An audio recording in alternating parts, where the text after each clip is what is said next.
TV. Culture TV recently attended the movie premiere of Wives of London. That's right, Wives of London. It's a film, it's a Nollywood film, filmed right here in London. Yes, okay, however, we had the pleasure to go and see this film and it was amazing. We had the chance to speak to some of the cast of the film. We had the chance to speak to the director of the film.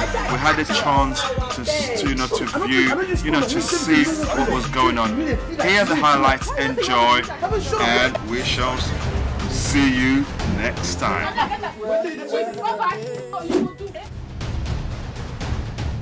As a business na wife, sister, now you sleep with so wahala no go dey.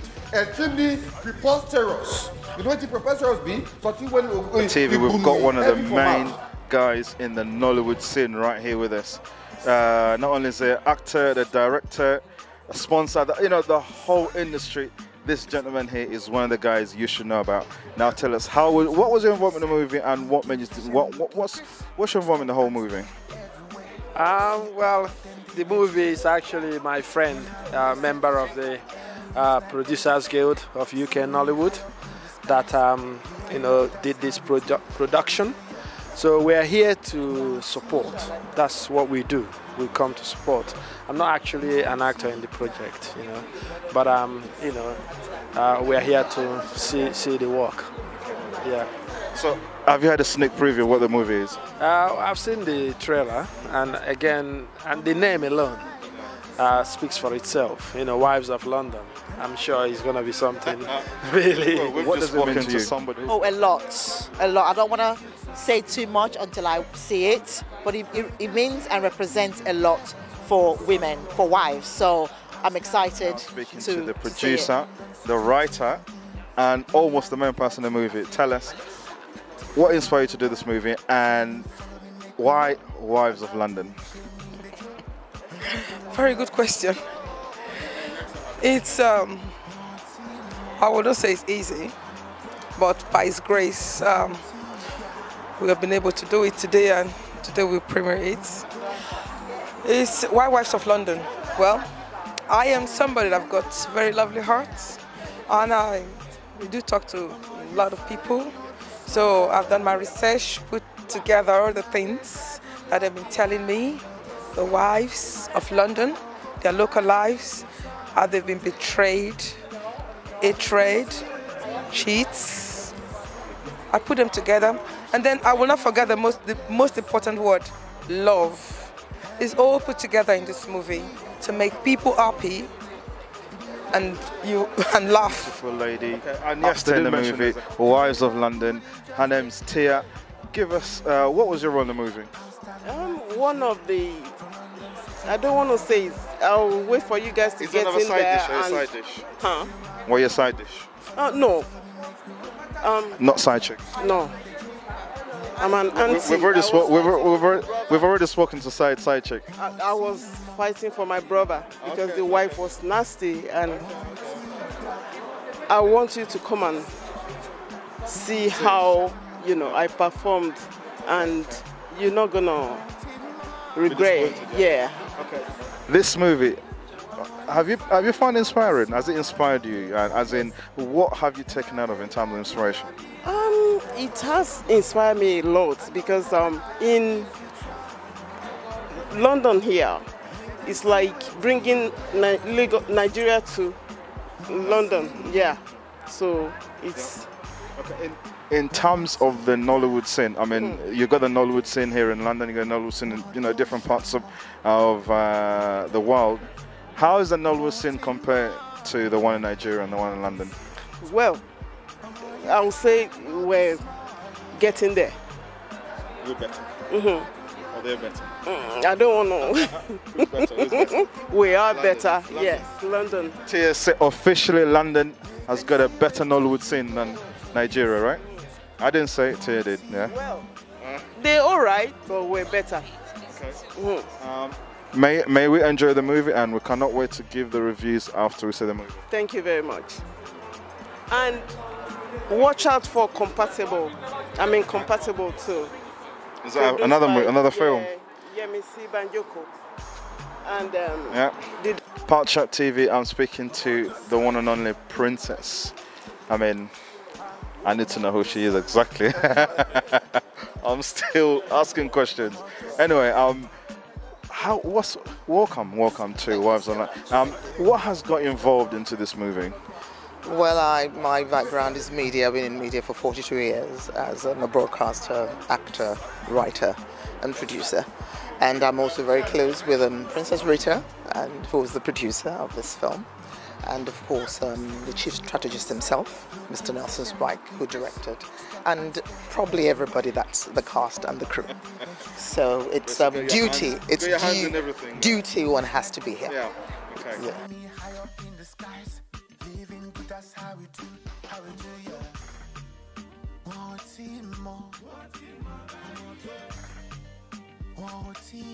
The main man, the honorable, the barrister, the godfather himself. From the beginning of the film to the end, he was in the role. From the beginning. How you want one day like your brother and wife? Things I would love to do best.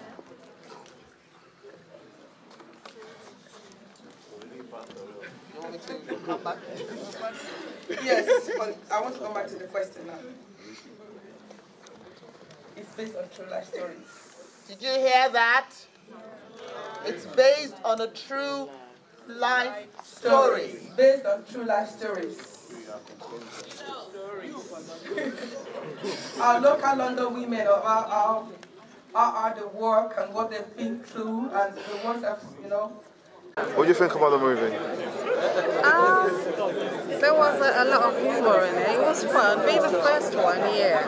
You know, everyone enjoyed it, and that's how it's meant to be. So I enjoyed it, and I look forward to watching part 2. It's very, very good. It's very good, and based on a true life story. There's a lot of lessons to be learned, and you learn not to be too harsh. At times when things happen to you, you know that it has already happened to somebody else. Seek advice and know how to handle it before you use your own hand to break your own. What do you think about the movie? Yeah, it was good movie, light-hearted. You know, it's a light comedy, so it was interesting to get that angle of life of our people, so it's good. All right. Did you find it was more comedy and the message was lost, or do you believe it was good balance? It was good balance of obviously people's life experiences in UK, but on the whole, I would say it's a light comedy. You know, I enjoyed it. Yeah. All what is there, it says about, you know, other relationships within any other countries. Absolutely. Absolutely. I'm actually, I think the time was when the lady said, just give me some makanaki and all that. So. And I love the fact that the elder, he's actually a typical elder, trying to keep it all together, but at the same time, there's a little bit of ulterior motive. If not in the sense of what the lady was offering, to be in the sense of when are you bringing the goat or the cow or the, you know. Yeah. So that is a great one. And the ending, oh my God, yeah, it's great. I thought it was really funny. I really, really enjoyed it. I wasn't expecting to enjoy it as much as I did, but I really did. I gotta say, I enjoyed it too. It was actually quite nice. It's not your typical. Would you say it's not your typical Nigerian film? No, it's not. Not at all. It was good. It was just a mixture of everything. So I think, and it's something that can appeal to everybody and different people, different cultures. Everybody can watch it. It's a white lady in there speaking Nigerian now. Now, I found that quite interesting. What do you think? I saw her downstairs and I just kept on staring at her. I couldn't believe it. I just kept on staring because her accent is very strong as well. And for a white lady, no, it was, yeah, it was very good, yeah. No, I think she was good. Yeah, she's very good. What part what part are you going to go? You know what I enjoyed that little bit the most? I like the Makanaki bit. I like that bit, yeah. I never heard it. I'm definitely going to be using that.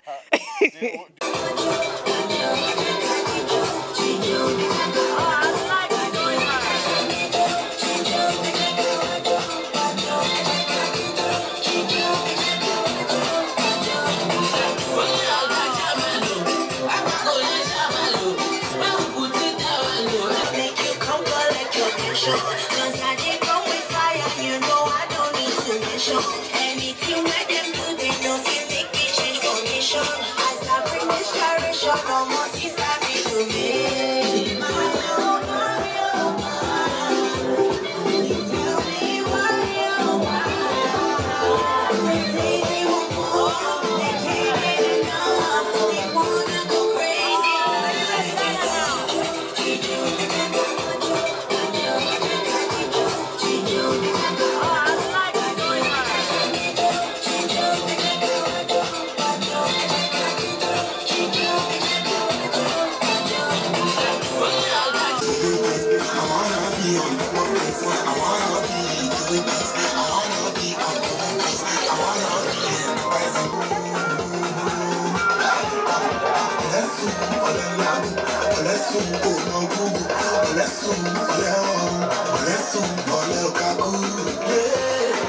Money no dey far from heaven, you know.